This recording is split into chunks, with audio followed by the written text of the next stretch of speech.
Hola, ¿qué tal? Qué bueno que nos acompañan de nuevo esta semana. Vamos a tener un muy buen programa, así que no se va a arrepentir. Pues ayer, como usted sabe, fue el segundo aniversario del triunfo de Andrés Manuel López Obrador y nadie, absolutamente nadie, hubiera podido prever cómo íbamos a llegar a este día. El COVID no da tregua, la estrategia sanitaria del gobierno ha sido muy cuestionada y la economía va en picada sin ninguna intervención determinante del gobierno.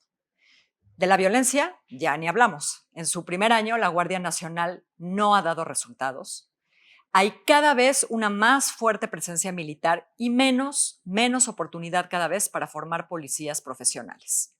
La violencia ha escalado a tal grado que la delincuencia pues está francamente empoderada. No respeta a nadie, ni teme a nadie, lo que quedó muy claro con el atentado al secretario de Seguridad Ciudadana de la Ciudad de México. Y los expertos, todos los expertos han advertido que la violencia va a seguir en esta escalada. El gobierno no tiene mucho que presumir, salvo su agenda y sus programas sociales, aunque tampoco han alcanzado las metas que se fijó el propio gobierno, y mira que queda mucha evaluación por delante. Y pues para cerrar, la gran bandera del presidente, la que lo encumbró, que es la lucha contra la corrupción, se ha debilitado, sobre todo después de que dos de los secretarios más cercanos al presidente han sido expuestos pues, por sus francas colecciones de propiedades. En buen momento aceptó colaborar con la Fiscalía Emilio Lozoya, que será presentado pues, como un trofeo en materia de lucha anticorrupción, que por cierto no acaba de tocar a ningún morenista. No le voy a decir más para presentarle a nuestras invitadas de hoy. Aquí tenemos a Úrsula Carreño, ella es especialista en finanzas públicas. Úrsula, qué bueno que estés aquí, qué bueno que nos acompañes. Muchas gracias, María. Bienvenidos. Aquí está Mariana Niembro, ella es directora de Borde Político. Mariana, gracias, gustazo María. tenerte. Un gustazo estar aquí. Y Lorena Becerra, directora de Encuestas de Reforma. Lorena, qué gusto. Mucho gusto estar aquí con ustedes. Bueno, pues arranquemos porque hay muchísimo de qué hablar. Nos ha pasado una avalancha encima en estos 2 años. Y si les parece, yo quisiera, Úrsula, empezar contigo en materia de seguridad, ¿no? ¿Cuál es tu evaluación de estos 2 años, un año de aniversario de la Guardia Nacional? Yo creo que todavía queda mucho por hacer, María. El gobierno decidió al principio de la administración hacer una secretaría nuevamente de seguridad.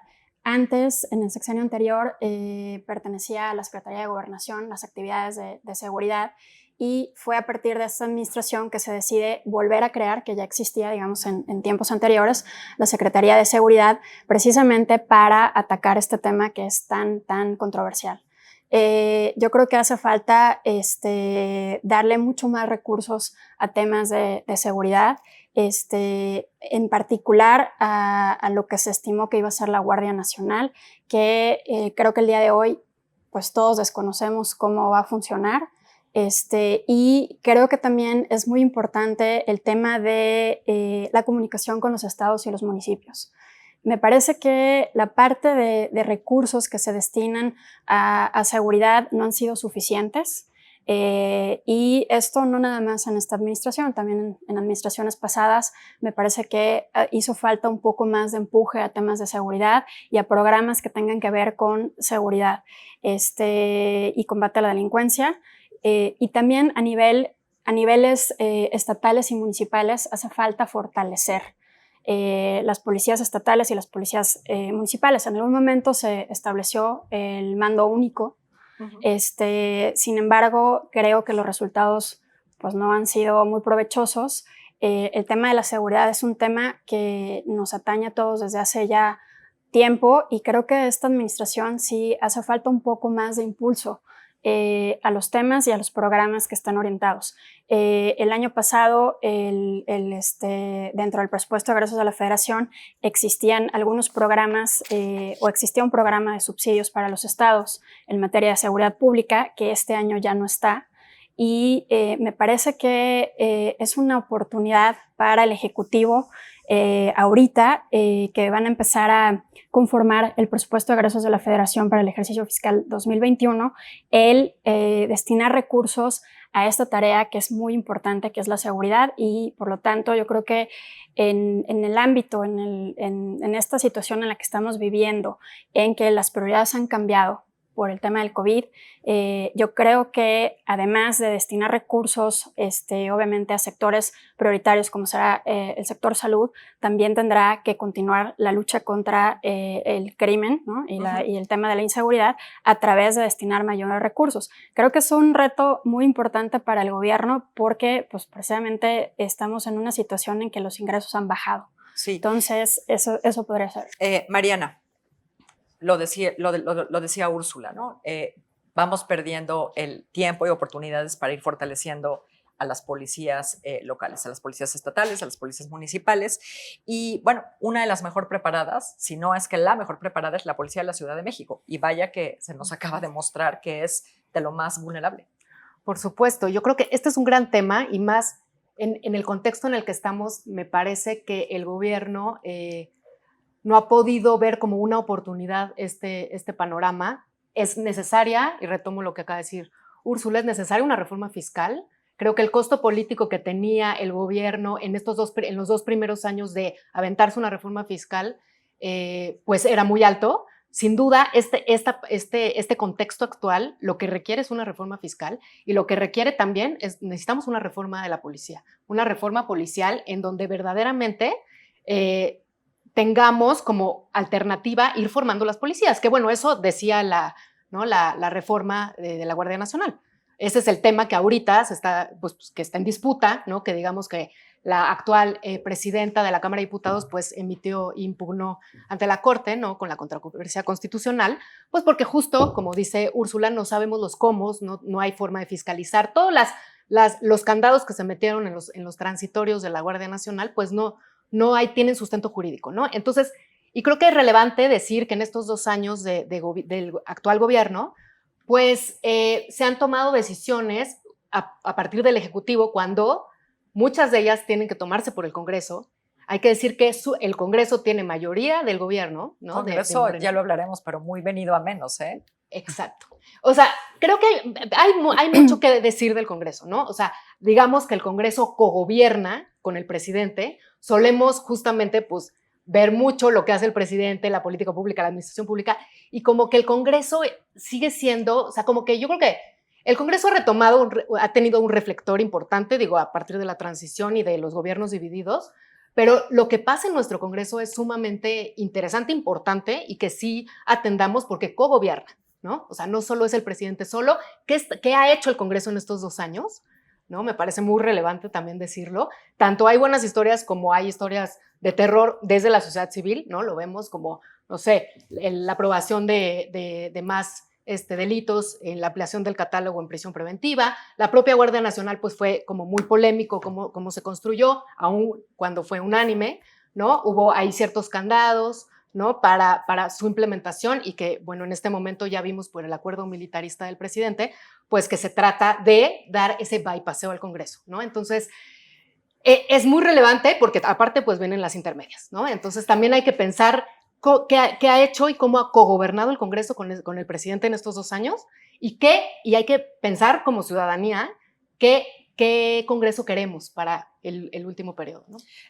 Lorena, la pandemia y la situación económica derivada de esta pandemia que nos tomó por sorpresa absolutamente a todos, quizá movió temporalmente las prioridades, pero la seguridad, estoy segura, es una de las preocupaciones que están a la cabeza de la lista de todos los mexicanos.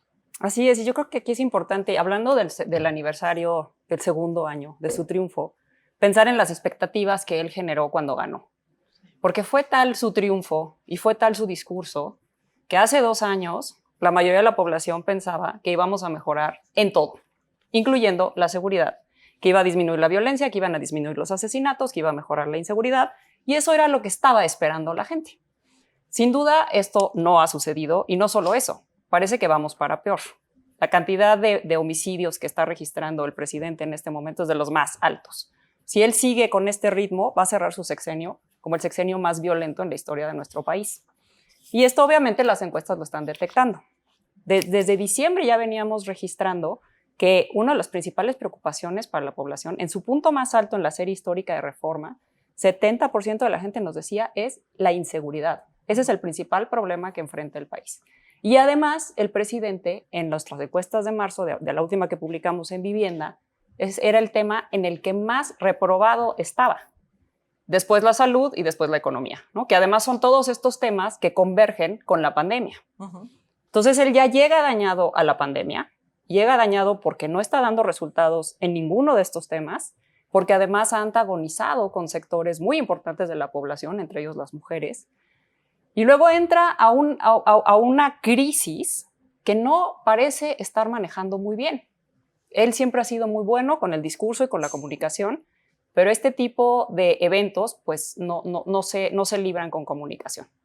Y ahorita lo que sabemos, por lo menos lo que todos los expertos nos dicen, es que la inseguridad va a seguir aumentando a raíz de todo lo que sucede con esta crisis de la pandemia, con el desempleo, etcétera. Y no parece que exista una estrategia del gobierno para responder a esto, ¿no? A pesar de que él tuvo que desdecirse, porque él atacó durante mucho tiempo la estrategia de ir en la lucha contra el narco y él decretó el fin de la guerra, ¿no? Como es la costumbre del decreto, ¿no? Él tuvo que ir un paso más allá creando la Guardia Nacional y además se decía que la Guardia Nacional era, ¿no?, la idea de empezar a militarizar el país. Y esto gozaba de muchísimo apoyo en la población. 82% de la gente estaba a favor de esta creación. Siempre, desde Calderón, ¿no? la Sí. militarización de la seguridad. Pero tiene la Guardia respaldo. Nacional, 82% es muchísimo.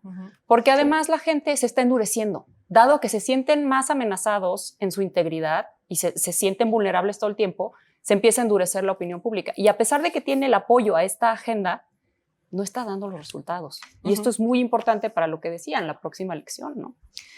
Úrsula, tu mero mole, economía y finanzas. No hay dato, ni antes ni después de la pandemia, que respalde las decisiones del presidente López Obrador en materia económica. Sí está complicado el panorama en materia económica. Como dice Lorena, creo que falta estrategia, pero no nada más en el tema de seguridad. Creo que falta estrategia a nivel integral de gobierno para atacar, creo que 3 temas que son bien importantes y que se derivan de esta pandemia: salud, seguridad y economía. Él el día de ayer en el discurso mencionó que se estaban otorgando recursos de manera directa a los más pobres. Habló de un monto de 650,000 millones de pesos que se iba a otorgar a las familias más pobres de nuestro país, es decir, a la base de la pirámide, y que con esto se iba a reactivar la economía, porque al momento en que se le diera transferencias directas a las familias, estas se iban a consumir. Y por tanto, se iba a haber una reactivación económica de manera inmediata. Concuerdo de manera parcial en este enfoque. Es una estrategia que creo que se puede mejorar. Hay áreas de oportunidad y creo que dentro de las áreas de oportunidades no nada más las transferencias directas, sino que hay que también fortalecer la base productiva. ¿Cómo se puede fortalecer la base productiva? Se están perdiendo muchos empleos formales y para esto es bien difícil recuperar esos empleos. Es mucho más difícil recuperar los empleos que hacer algo para no seguir perdiendo más empleos. El presidente dijo que ya habíamos tocado fondo, ¿no? Que ya había pasado lo peor. ¿Ya pasó lo peor? Yo creo que no. Ese es mi punto particular de vista. Yo creo que se tiene que fortalecer la estrategia que ayer se anunció y creo que debe de haber otros programas que ayuden a que la economía se reactive, a que la base productiva se reactive, a que los empleos no se sigan perdiendo, porque yo creo que este efecto es multiplicador. Entonces, sinceramente creo que falta esa estrategia, falta algo de la estrategia en materia económica, independientemente de la parte de seguridad y salud. Mariana, en el último segundo, ¿no? En la raya, pero sacamos las leyes necesarias, entró en vigor el TEMEC, famoso. ¿No está confiando demasiado el presidente en el efecto que va a tener el tratado? Sí, yo creo que sí, y de hecho, algunos especialistas también hablan de la aprobación muy rápida de este tipo de de todas o sea, de estas reformas que se requerían como para que entrara en vigor, ¿no? Una de ellas era, por ejemplo, la ley de semillas, que me parece que, digo, algunos apuntan a que no era tan urgente, ¿no? Yo lo que a nosotros desde sociedad civil que le damos seguimiento al Congreso, lo que nos llama la atención es justamente esta premura, ¿no? Siempre lo venimos repitiendo, no solo con este gobierno, con los anteriores, es estar legislando con la premura que tiene el presidente, ¿no? Sin que el Congreso verdaderamente abra espacios, discuta, debata y se tomen decisiones, ¿no? Por el bien del país, con estrategias, ¿no? Y fortaleciendo estas estrategias. Pareciera que, pues sí, ahí viene el TEMEC y necesitamos, de verdad, el extraordinario fue así de, ¿no? Pásense de un partido a otro, hay que construir mayorías, ¿no? O sea, es un proceso bastante viciado, aún teniendo mayorías, vaya, ¿no? Entonces, te digo, algunos especialistas dicen no había por qué hacer este tipo de reformas tan al ahí se va, ¿no? Hay muchas personas y especialistas que están en contra de muchas de las reformas, por ejemplo, pues la de propiedad intelectual, ¿no? Ahí la organización R3D, son luchas, María, que hemos dado desde sociedad civil históricas, o sea, desde SOPA, ACTA y todos estos, ¿no?, tratados internacionales que nos obligaban a nosotros a tomar medidas, pero sin verdaderamente discutir los alcances ni ver las protecciones hacia nuestro país, hacia nuestra propia industria, para poderle entrar, ¿no? Entonces, una vez más, creo que pues esta entrada del TEMEC fue como muy repentina, ¿no? De pronto, muy abrupta, de pronto en esta pandemia, no sé si recuerden, pero nos tocó primero que se publicó, ¿no?, una consulta pública para la NOM en materia electoral y de pronto a las 2 semanas sale el senador Ricardo Monreal presentando la derogación de la ley de normalización por la entrada del TEMEC. O sea, en fin, creo que lo que fue muy evidente es que los procesos en el Congreso fueron mucho más repentinos y abruptos en esta pandemia y, por supuesto, nos tocó además la entrada en vigor del TEMEC, ¿no? Entonces, pues se aceleraron procesos que creo que por el momento histórico en el que estamos y por lo que podría, o sea, simbolizar este tratado, creo que se tienen que tomar decisiones más abiertas, con más tiempo y no tan abruptas, ¿no? Lorena, como la opinión pública, ¿no?, otro intangible que es la confianza. ¿Hay tiempo para recuperar la confianza? ¿Es posible recuperar la confianza? Pues mira, la verdad es, bueno, y nosotros publicamos hace 10 días una encuesta en donde 62% nos decía que sentía desconfianza por la forma en la que el presidente había manejado la pandemia, ¿no? Que eso es una cosa muy importante porque estamos hablando de la salud de la gente, estamos hablando de la vida de la gente y al preguntarle si confía o desconfía de la forma en la que el presidente ha manejado esto, estamos hablando desde su economía hasta su salud, hasta la cercanía con la gente y los mensajes que él ha dado. Porque ha dado la impresión, así como tú decías, muchas cosas al vapor, ¿no? Y muchas cosas parece que es como esta idea de que van a salir de milagro, ¿no? O que posiblemente nosotros tengamos la suerte de que no nos va a ir tan mal. Bueno, y perdón, pero es mucho más profunda, me parece, la desconfianza de este grupo clave que son los inversionistas con relación a, digamos, a la gente común y corriente. Bueno, ¿no? Esta es población abierta, que es altísimo. Porque la verdad es que sí, lo que tenía por lo menos a su favor desde el momento en que ganó y que sí ha ido un poco dilapidando él en su primer año, pero eso pasa porque es el desgaste natural de gobernar. Pero lo que él sí tenía era como esta credibilidad y esta confianza de la gente de que era una persona honesta, de que era una persona cercana, de que era una persona que se preocupaba por la gente. Si la gente está viendo que el presidente no está dando resultados y no está teniendo esa cercanía, sobre todo, por ejemplo, en esto de salud, me parece muy importante, porque al no tener esta red, digamos, de apoyo para la economía de las familias más pobres, porque realmente eso todavía no se ha dado, es no darse cuenta que un problema de salud se puede convertir en el descalabro económico más importante de una familia pobre, en donde los puede o dejar o hundir permanentemente en la pobreza de manera intergeneracional. Y yo creo que esto, cuando la gente se empieza a dar cuenta y se empieza a sentir desconectado, 62% ya no es poco, ¿no? Le empieza no solo a retirar su apoyo, empiezan a buscar otras alternativas de alguien que sí pueda ayudarlos a salir adelante. ¿Puede recuperarla? No lo sabemos porque, creo que y esto lo hemos platicado varias veces, este ha sido un momento excepcional, él ha sido un personaje excepcional, la forma en la que él ganó, el tsunami con el que ganó fue excepcional y lo que estamos viviendo en este momento pues nos trajo condiciones excepcionales. A mi manera de ver, todo en este momento, todos los factores y todos los predictores de aprobación y de voto que se relacionan con el presidente están jugando en contra de él. ¿Por qué? Porque las condiciones son muy malas, pero esto aunado a que su gobierno ahorita está siendo bastante malo también. Ujú. Úrsula, ya habías empezado a hablar del tema, pero quisiera centrarnos ahorita en lo social, ¿no? Creo que si nos da tiempo hablaremos un poco de lucha anticorrupción, pero ahora es el lado fuerte del gobierno. ¿Lo ves así?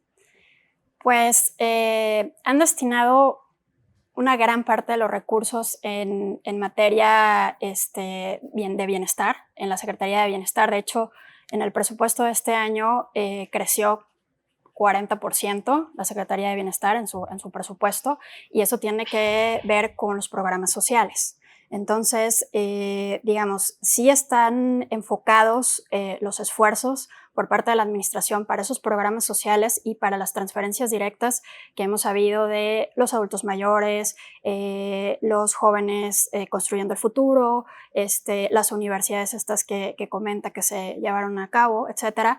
Sí hay recursos para eso, sí la Secretaría del Bienestar creció.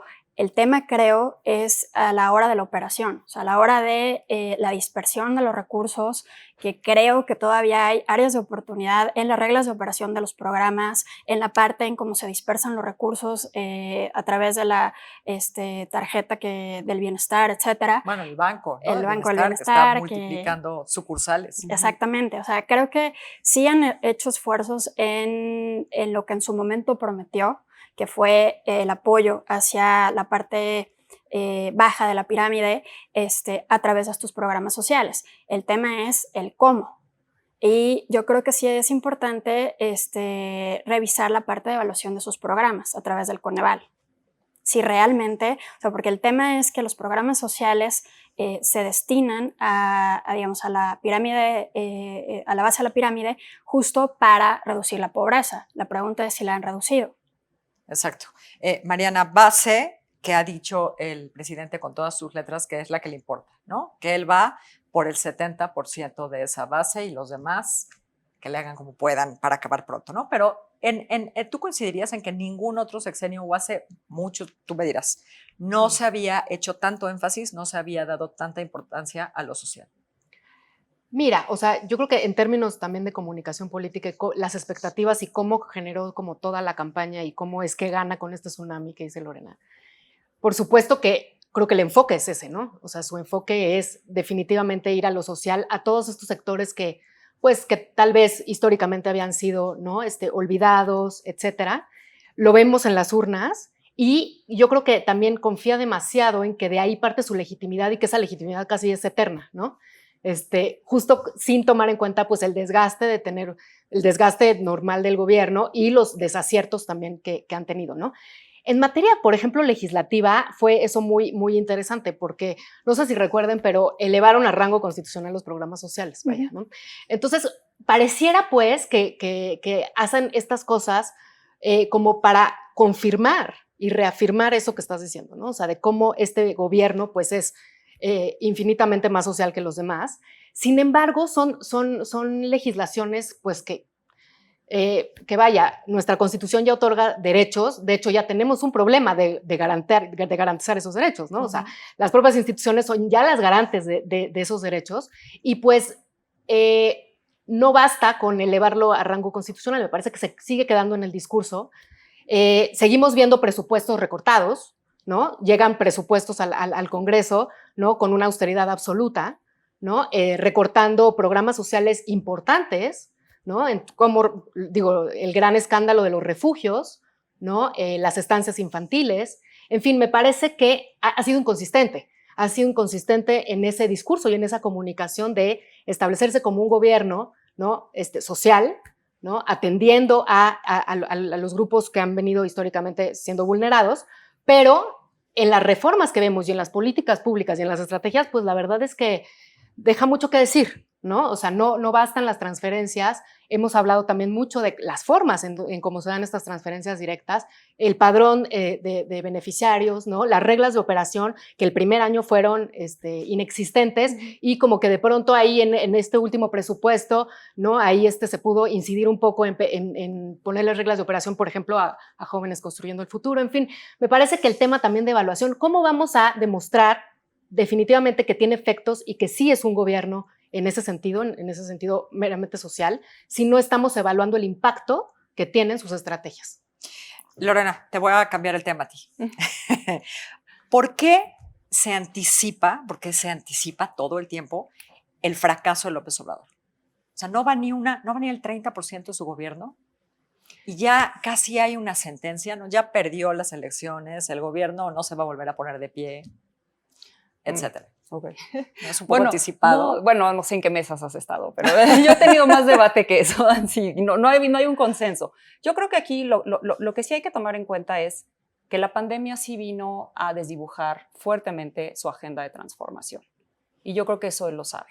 Hay muchas cosas que ya no va a poder lograr.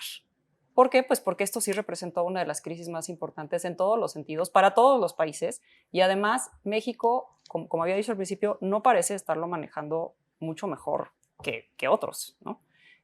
Sin duda no. Él con su idea de es que los empresarios son corruptos, pues sí pasó a dañar a todos los empresarios. O sea, los pequeños y medianos empresarios no están saqueando al país. Esos son los que mueven la economía. Y se ha negado una y otra vez a tratar de dar un apoyo contundente para mitigar la crisis que viene. Y esto parece no darse cuenta, no sé por qué, acaba afectando a el resto de las familias, ¿no? A las familias que dependen de esto. Entonces, yo no sé si yo anticiparía su fracaso, pero sí creo que todos los indicadores en este momento apuntan a que es muy difícil que le vaya bien. ¿Por qué? Porque ¿qué es lo que le preocupa a la gente? ¿Con qué va la gente a las urnas en mente? Seguridad, economía y ahorita salud. Además, antes de la pandemia, él ya venía dañado en salud. Ese era su tercer tema más reprobado. Que esto es rarísimo porque los presidentes previos, incluyendo Peña, ¿no? Que ya es decir mucho, estaba mejor evaluado en salud.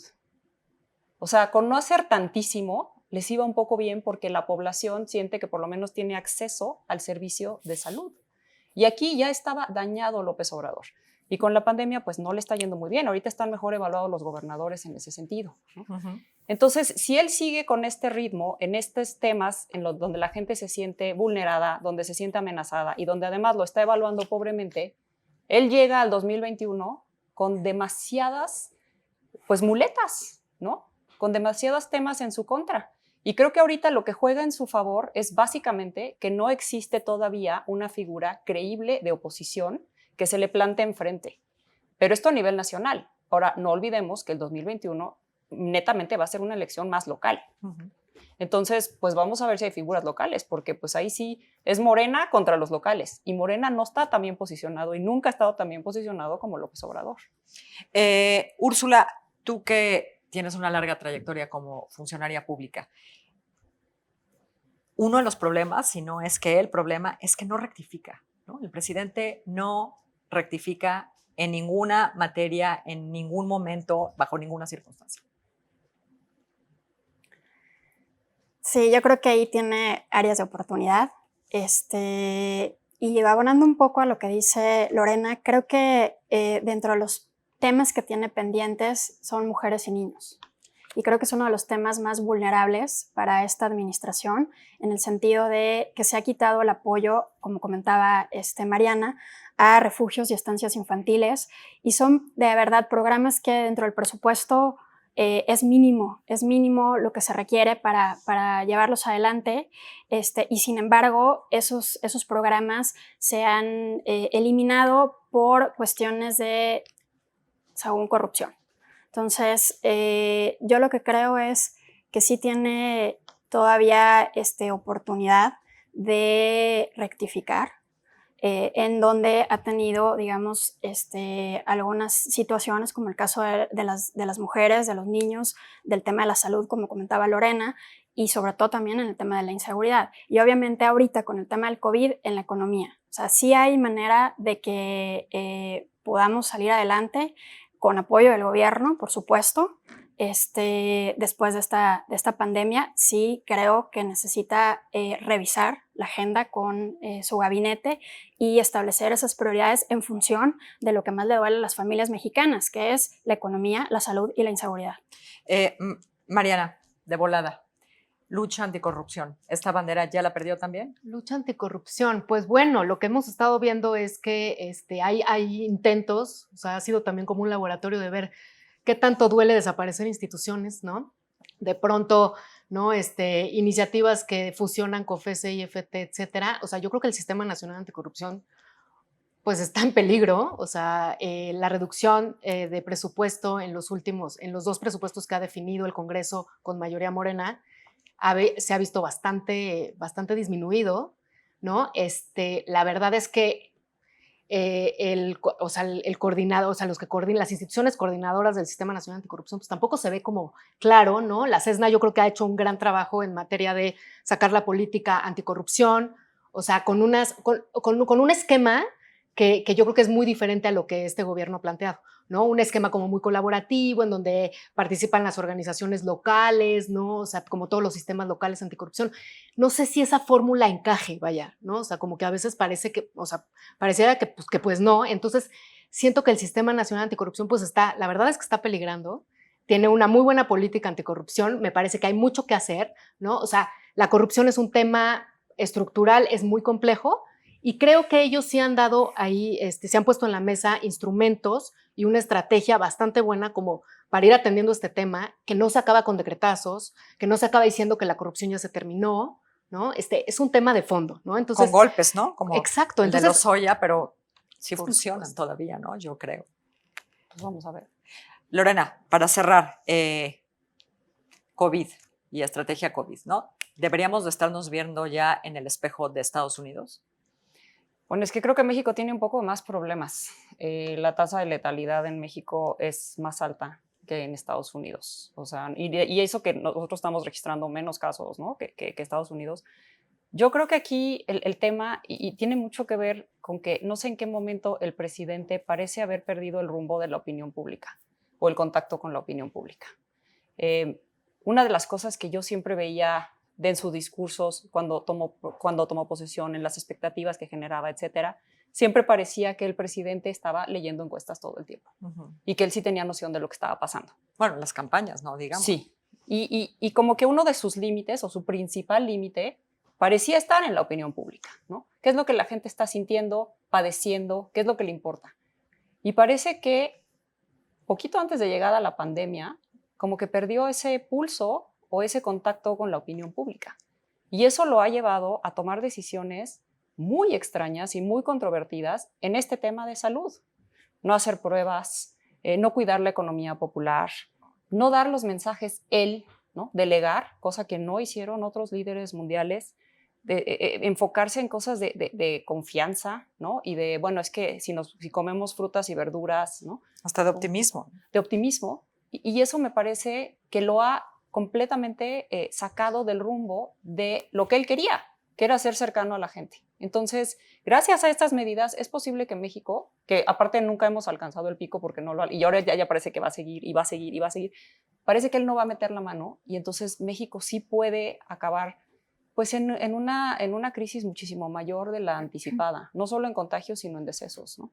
Y que también, como estamos viendo en Estados Unidos, tengamos que regresar a confinarnos otra vez, pues porque la gente está saliendo y no tiene ni la preparación, ni las medidas, ni se están tomando, digamos que pues las autoridades, en algunos estados, los que están tomando la batuta son los gobernadores. Úrsula, Mariana, Lorena, qué gusto tenerlas aquí. Muchísimas gracias a las tres. Gracias. Y muchísimas gracias a ustedes también por habernos acompañado. Que tenga muy, muy buen fin de semana. Gracias.